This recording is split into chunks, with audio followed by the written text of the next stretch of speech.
Hello students, good afternoon to everyone. आज हम लोग पढ़ेंगे electric potential.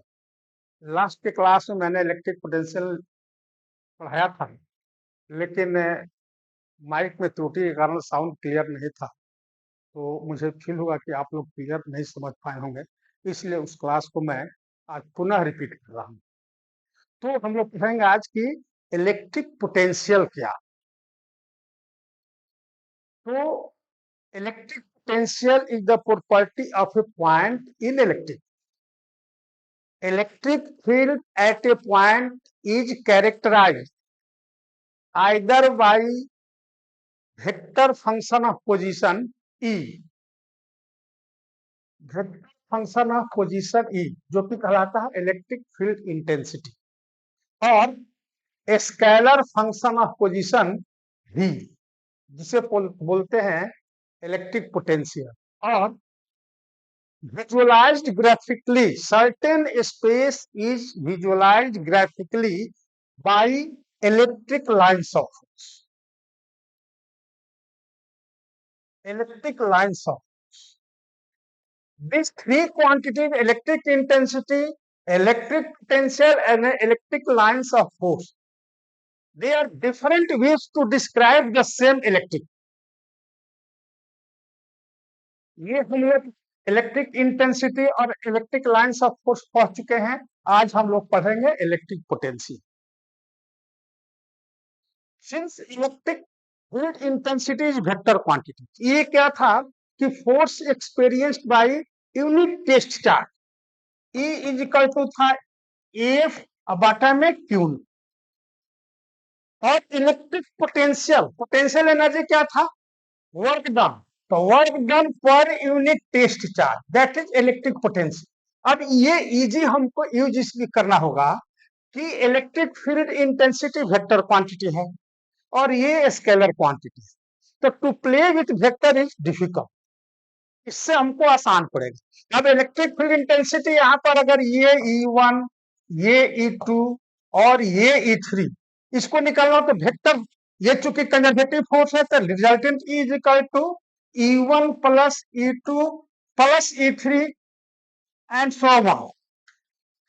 But this is the scalar quantity, तो हमारा V is equal to simple हम जोड़ देंगे V1 plus V2 plus V3 and so on. ये सिंपल जोड़ देंगे, 2 3 5, 2 minus 4 minus 2, but 2 plus 3 electric intensity 2 plus 3 does not mean कि ये 5 ही होगा।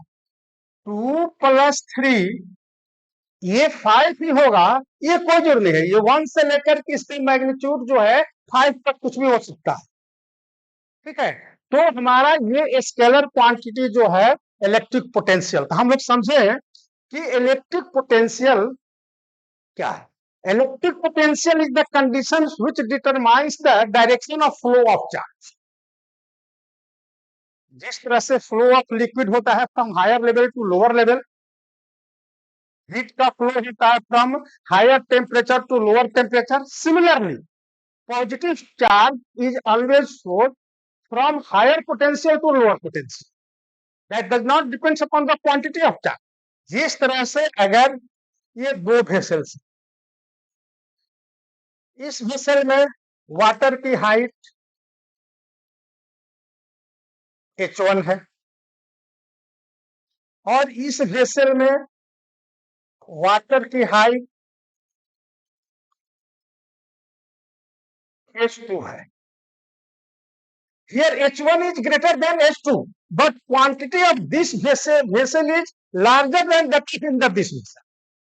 तो ये हमारा क्वांटिटी पर डिपेंड नहीं करेगा, लेवल पर डिपेंड करेगा। जब इसको हम कनेक्ट कर दें तो हमारा वाटर फ्लो करेगा H1 से H2 की ओर, इस डायरेक्शन में फ्लो करेगा और तब तक फ्लो करेगा जब तक कि H1 is equal to H2 नहीं हो जाए। सिमिलरली अगर ये कोई बॉडी है, इसका टेम्परेचर T1 है, ये बड़ी बॉडी है, इसका टेम्परेचर T2 है, मे बी कि इसमें हमारा हीट ज्यादा हो, उसमें हीट कम हो, but heat flow T1 is greater then T2, तो हीट हमारा किधर फ्लो करेगा? T1 से T2 की ओर। कब तक? जब तक कि T1 और T2 बराबर नहीं हो जाए, इक्वल नहीं हो जाए। सिमिलरली अगर ये कोई बॉडी है, ये कोई बॉडी है, इसका जो है पोटेंशियल V1 है और ये बॉडी है, इसकी पोटेंशियल V2 है। मे बी कि इसमें चार्ज ज्यादा हो, इसमें का चार्ज कम हो, but if V1 is greater than V2 तो positive charge always flow from higher potential to lower potential. और कब तक फ्लो करेगा? जब तक कि V1 V2 के बराबर नहीं हो। तो ये तो स्पष्ट हो गया कि इलेक्ट्रिक पोटेंशियल क्या है। Electric potential is the property of A point in electric field which determines the direction of flow of charge. Positive charge always flow from higher potential to lower potential and negative charge always flow from lower potential to higher potential. तो देखते हैं इसको हम लोग, definition इसका लिखते हैं हम। Electric potential is that condition which determines the direction of flow of charge from one point to another.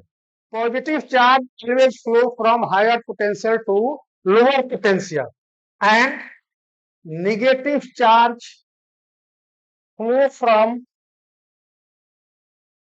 lower potential to higher potential.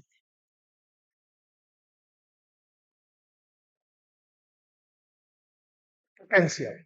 Measurement of potential. The electric potential at a point in electric field is measured by in bringing a unit positive test charge from infinity to that point by external agency against the electric force slowly. अब यहां पर देखिए, slowly means क्या? There is no change in kinetic energy. और from infinity, infinity मतलब क्या? That is the reference point where potential is taken as zero. Reference point जो है ये बिल्कुल डिपेंड्स करता है आवर चॉइस, योर चॉइस। कहीं भी आप रेफरेंस पॉइंट ले सकते हैं। Without reference point potential difference constant होगा, but potential and potential energy without reference point defined नहीं हो सकता है। Potential difference and change in potential energy that is independent of the reference point. Reference point depend नहीं करेगा, but potential and potential energy ये दोनों हमारा without defined the reference point can not defined this. Clear है? Difference दो point के बीच में पोटेंशियल डिफरेंस हमारा हमेशा सेम होगा, चाहे रेफरेंस पॉइंट हम कहीं ले लें। Difference of potential energy same होगी चाहे रेफरेंस पॉइंट कहीं ले लें, but potential energy and potential at a point हमेशा डिफाइंड होगा जब रेफरेंस पॉइंट को हम डिफाइन कर लें। रेफरेंस पॉइंट जो है, अगर इन्फिनिटी पर हमने रेफरेंस पॉइंट को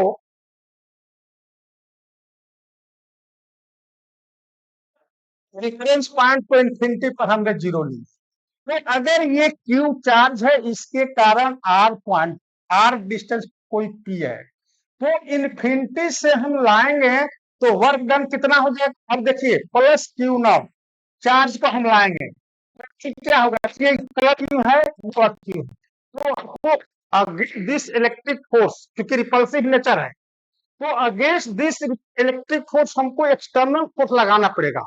you have to apply external force. और हमने बताया था कि potential energy is always defined corresponding to conservative forces and change in potential energy equal to negative of the work done by the electric. तो ये Q zero हमारा work done कितना हो जाएगा?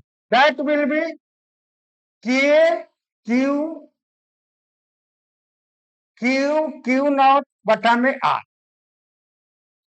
ये हमारा इलेक्ट्रिक फोर्स द्वारा निगेटिव वर्क, क्योंकि एक्सटर्नल फोर्स हमको लगाना, ठीक है? तो इसलिए हमारा ये यहाँ पर जीरो है, तो यहाँ पर बढ़ जाएगा पोटेंशियल, और वही पोटेंशियल जो हो जाएगी V इज इक्वल टू तो W बाई क्यू नॉट, यानी के Q nought divided by R into Q, यानी V इज इक्वल टू हो जाएगा के Q divided by are.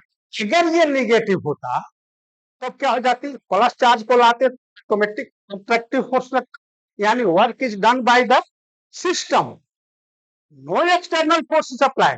External force slowly लाने में हमको एक अगेंस्ट में काम करना पड़ता। जब ये हमारा इसके द्वारा वर्क डन होगा पॉजिटिव, तो निगेटिव, चूंकि ये निगेटिव है, work done by electric force is positive, तो पोटेंशियल एनर्जी हो जाएगी निगेटिव। तब ये हमारा, अगर ये निगेटिव होता तब V is equal to minus k q by r if this charge is negative. Clear है? तो regarding the potential it is worth noting, यार फॉलोइंग पॉइंट्स इंपॉर्टेंट, इस पर ध्यान देंगे। Point number 1, electric potential is a scalar quantity. क्या है? It is a scalar quantity.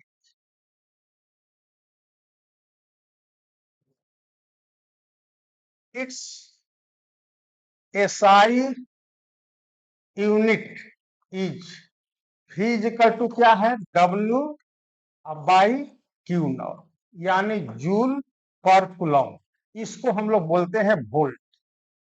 Joule per coulomb is also known as volt. तो SI unit इसका हो गया वोल्ट। और ESC यानी CGS सिस्टम में 1 वोल्ट इज इक्वल टू, माने ESU of potential, ESU of potential 1 volt is equal to कितना? 1 joule बटा में 1 coulomb, that will be 10 to the power 7 erg divided by 3 into 10 to the power 9 ESU of potential, ESU of charge.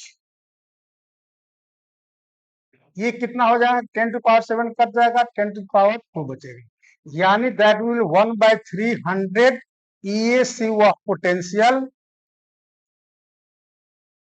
या इसको बोलेंगे stat volt. Clear है? तो ये हमारा हो गया इसका यूनिट। इसका डायमेंशन क्या होगा? इट्स डायमेंशंस आर,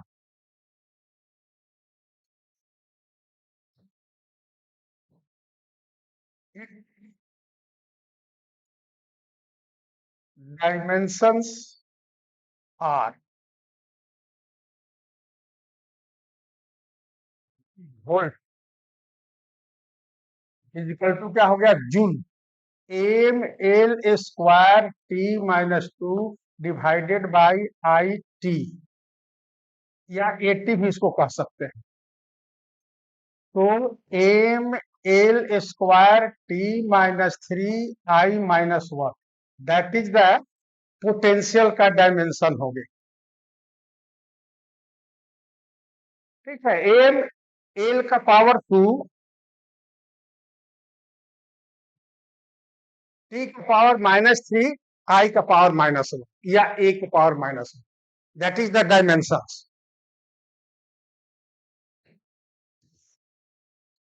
अगला पॉइंट दूसरा, potential at a point due to a point charge. Point charge, ये हमने कहा कि कोई पॉइंट चार्ज क्यों है, इससे r डिस्टेंस पर पोटेंशियल, P कोई पॉइंट है, पोटेंशियल कितनी हो। तो हमने कहा कि आप इन्फिनिटी रेफरेंस पॉइंट पर, इन्फिनिटी से हम इस पॉइंट को Q नॉट चार्ज को लाए, तो वर्क डन कितना हो जाएगा? यहाँ पर 0 पोटेंशियल एनर्जी है, यहाँ पर WP है, तो WP minus W infinity, that will B कितना? Q not divided by R। ये हमारा पोटेंशियल एनर्जी क्या है? 0 है। तो VP minus V infinity that will B WP minus W infinity divided by Q not, that will B Q not by R into Q। ये cut गया तो कितना बचा? KQ बाई, यानी ये हमारा पोटेंशियल कितना है? रेफरेंस पॉइंट पर इन्फिनिटी है, तो potential at point P VP is equal to Q divided by R. K का वैल्यू कितना होता है 1/4 पाई एप्सिलॉन नॉट इंटू, ये हो गया किसी पॉइंट चार्ज का। अब अगर a system of point charges, अगर हमारा जो डिफरेंट माने अनेक charges, point charges, potential at a point due to system of, due to a system of point charge,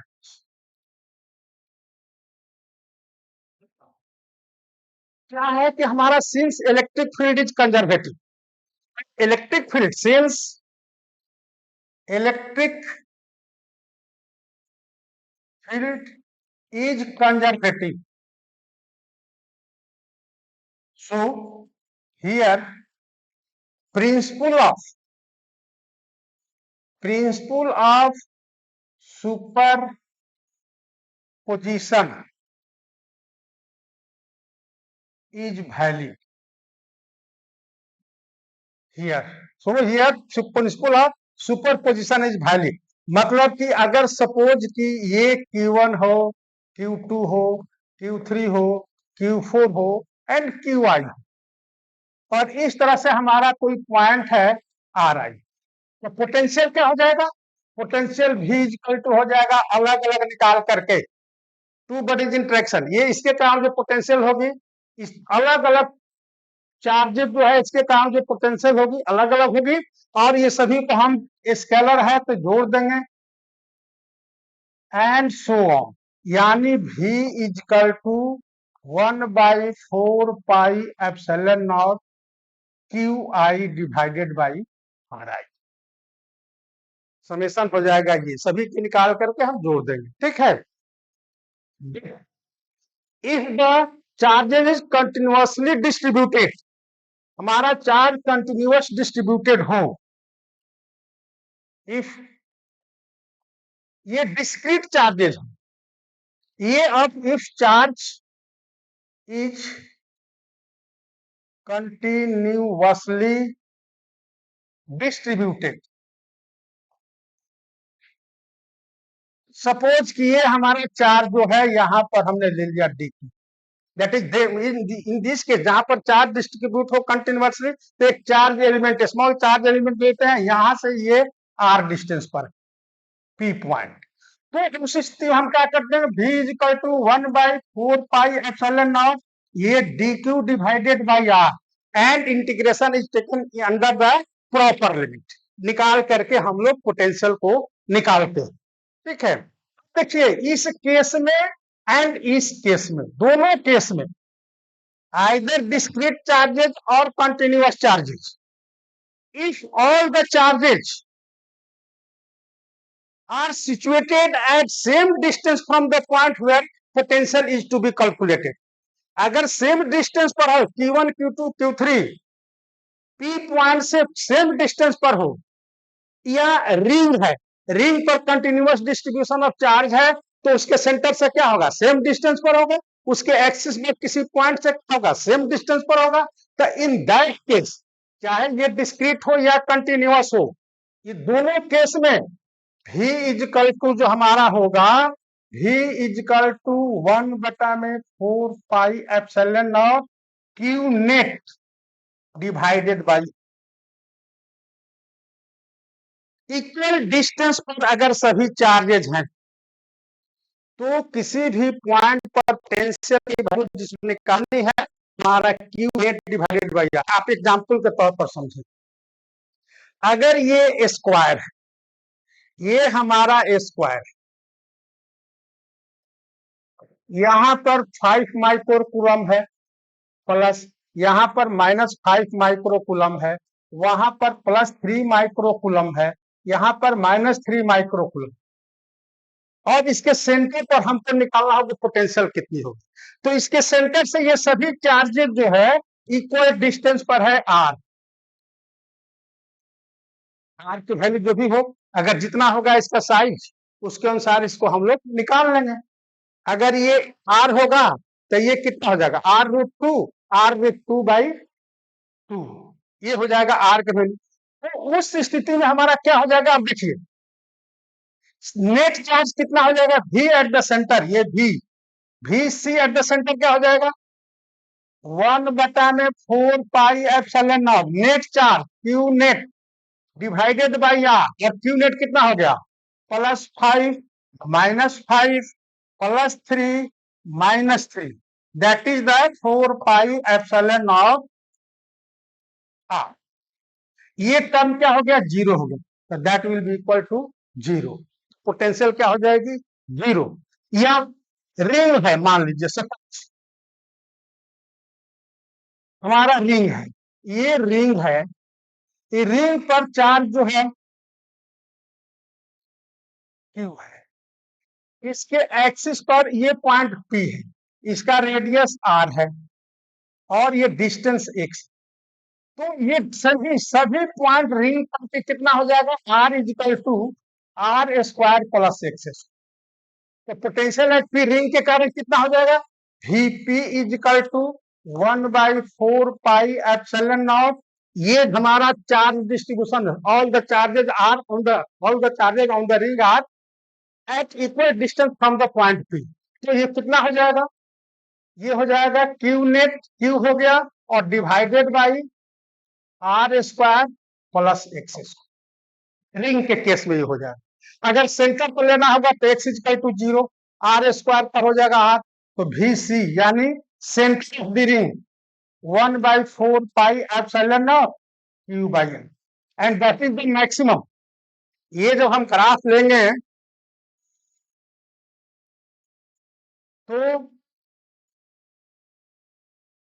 ये हमारा R equal to 0 at the centre of the ring maximum potential होगी, और दोनों साइड में जो होगा यह इनवर्सली प्रोपोर्शनल टू हो जाएगा। ठीक है, तो ये हमारा रिंग के केस में हो जाएगा। सपोज एक और एग्जांपल हम लोग देखते हैं, एक्स वाई प्लेन में कोई रिंग है, ठीक है, ये हमारा एक्स वाई प्लेन में, एक्स वाई प्लेन में ये ring,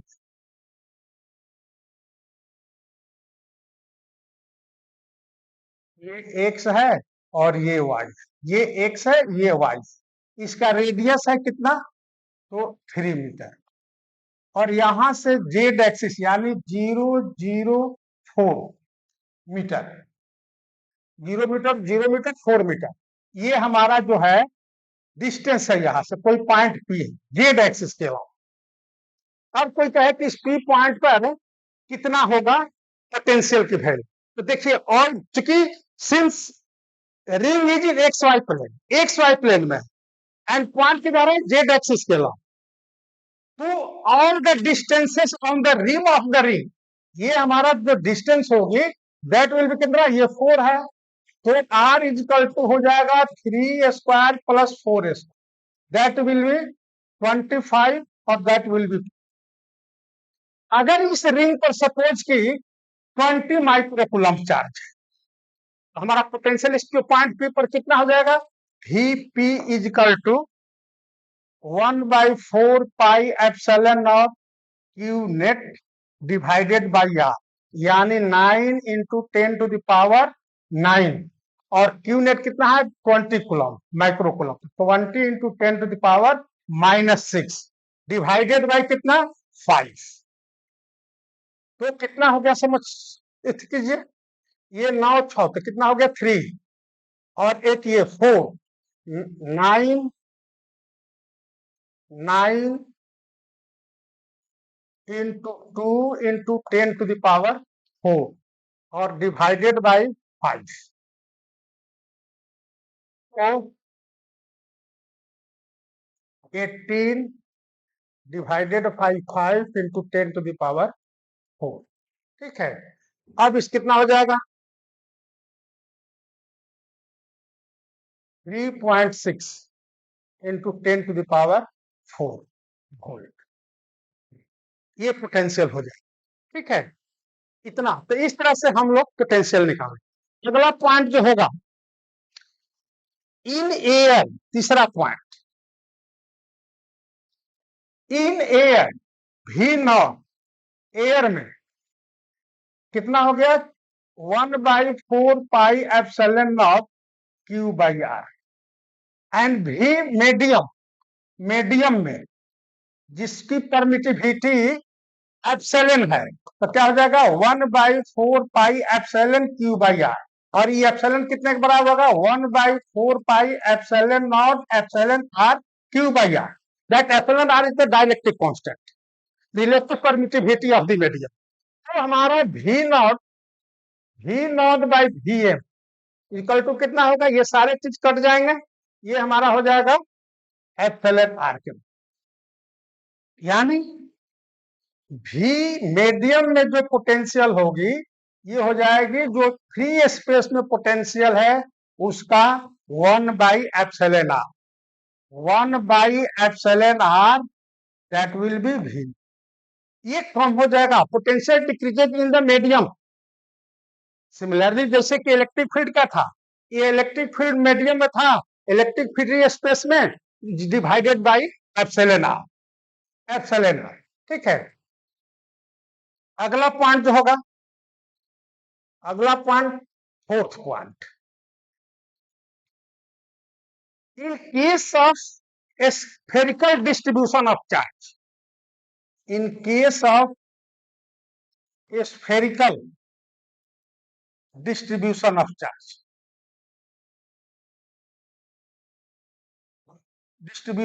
charge, for R greater than R, यानी जो पॉइंट है वो रेडियस से बड़ा है, इस केस में स्फीयर आइदर कंडक्टिंग हो और नॉन कंडक्टिंग हो, हॉलो हो या सॉलिड हो, ये हमारा स्फीयर जो होगा either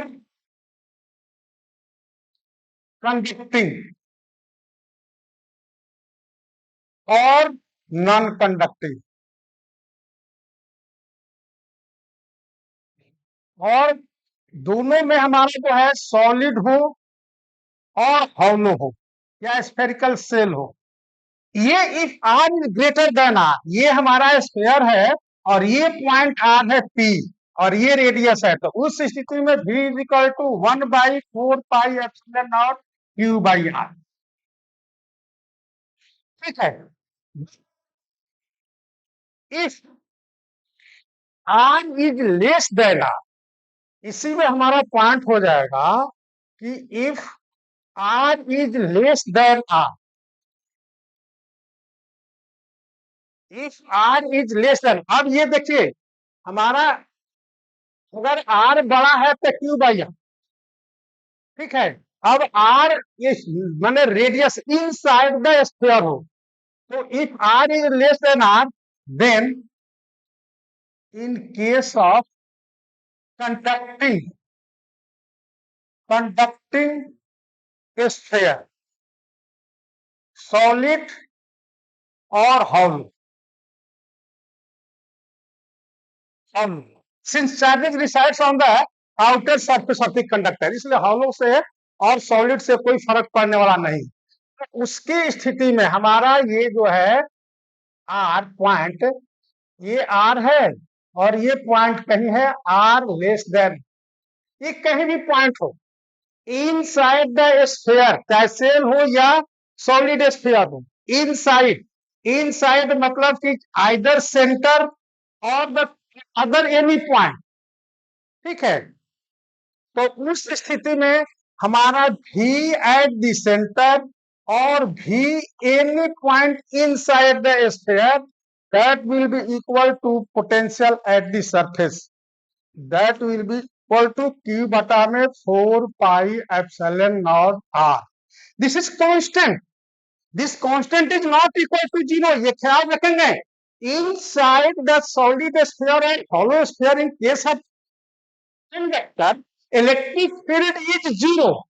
Electric field intensity is 0, but electric potential is not 0. This is constant anywhere, even at the center of the sphere.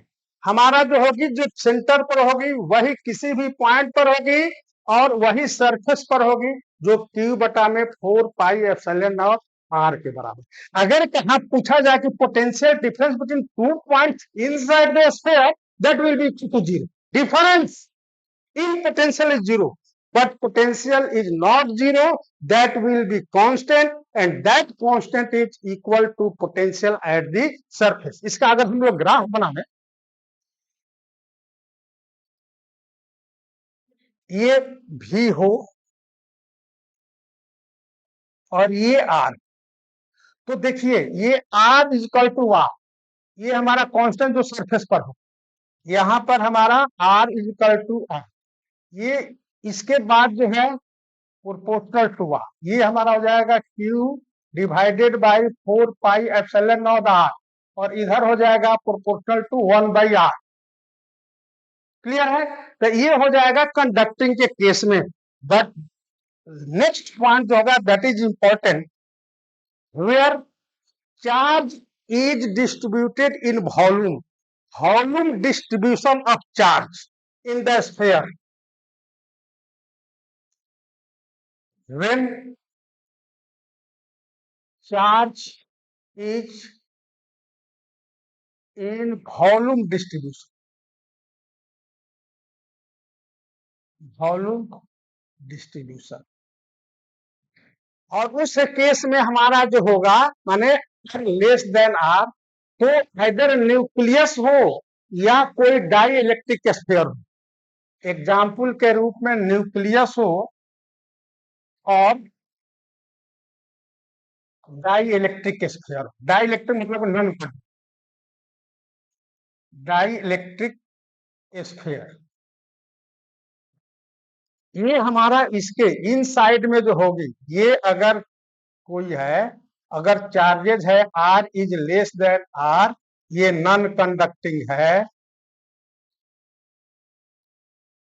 Charge Q हमारा उस केस में क्या था, कंडक्टिंग के केस में, कंडक्टिंग नॉन कंडक्टिंग, जब आर ज्यादा, R is greater than radius of the sphere, चाहे नॉन कंडक्टिंग, कंडक्टिंग, हॉलो और सॉलिड, तो उस स्थिति में whole charge is suppose to be concentrated at its centre, सभी चार्ज सेंटर पर माना जाता था। और यहां पर इस स्थिति में हमारा भी जो होगा that will be equal to Q divided by 4 pi epsilon nought 2r3, 3r² minus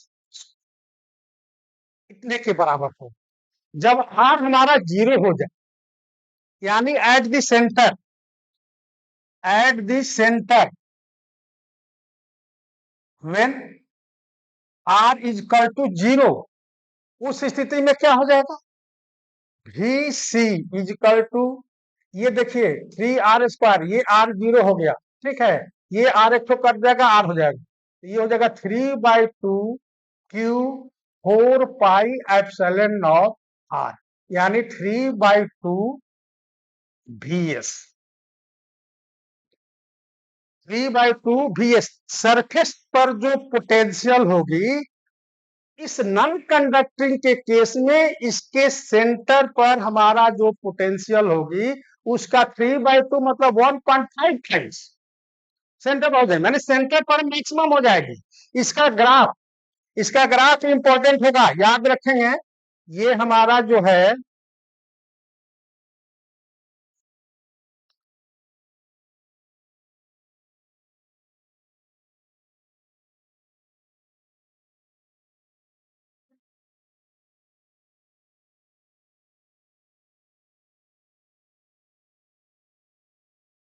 point 5, ये 5 1, और ये हो गया 1 ये जब ग्राफ आएगा, यहां से graph, this point is r is equal to r, ठीक है। तो ये ग्राफ होगा नॉन कंडक्टिंग के केस में, नॉन कंडक्टिंग स्फीयर के केस में ये होगा। तो इस पर एक प्रॉब्लम हम लोग देखते हैं।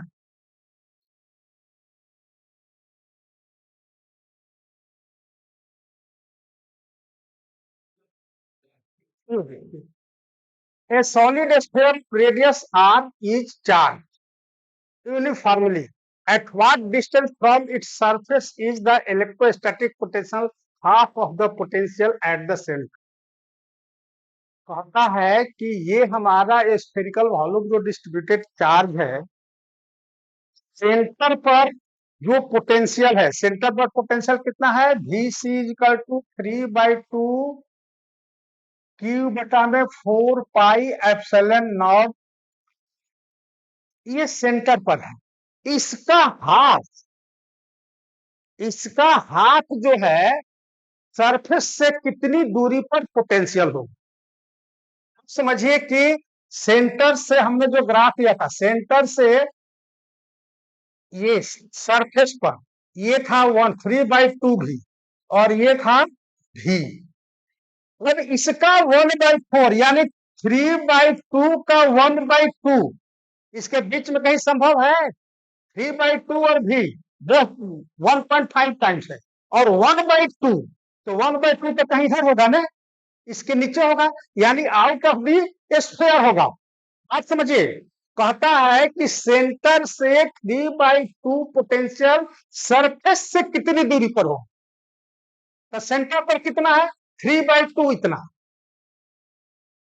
सेंटर पर 3/2 इंटू VS, तो इसका 3/4 इसके अंदर में संभव है? नहीं संभव। तो वैसे स्थिति में सपोज कि at R distance from the centre, R distance पर पोटेंशियल जो है हमारा सेंटर पर जो पोटेंशियल उससे है हाफ, तो क्या हो जाएगा